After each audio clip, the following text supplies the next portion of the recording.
أروحوا نحضروا مع بعض لي كريب سالي بطريقة سهلة ومبسطة. هاد الوصفة لو كان تجربوها على بالي راكم حتعاودوها، وصفة سهلة وبزاف بنينة. باش وجدت هاد لي كريب في بول حطيت كاس وربع حليب، حبة بيض، 2 مغارف كبار زيت، ملح، فلفل كحل وكاس فارينة. نخلط مليح، نخلي هاد الميلونج يرتاح ونبدا نطيب في لي كريب تاوعي.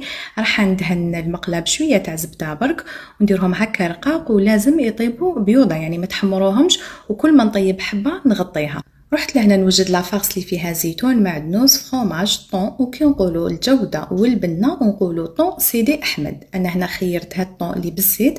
راح نصفيه ونحط كونتيتي مليحة ونبدا نفرسي في هاد لي كريب. حطيت شوية تاع فروماج غابي ونزيد نحط هذيك لافارس، وكنت خدمت صوص بيشاميل. نحط واحد المغرفة ونص هكاك، نطوي هاد لي كريب. وكنت وجدت مقلة حطيتها على النار، درت لها مسحة خفيفة تاع زبدة ولا تحبوا زيت، نحمرهم ونزيد نقلبهم من الجهه الاخرى يدو تحميره مليحه. هنا تحبوا تخلوهم هكا، كيما تقدروا تزيدوا لهم شويه تاع صوص بيشاميل مع فروماج غابي وتدخلوهم للفرن، تشعلوا لهم غير من الفوق برك. وهكا لي كريب تاوعي راهم واجدين وجاو كالعاده بزاف بزاف بنان. جربوا هاد الوصفه وما راكمش حتندموا.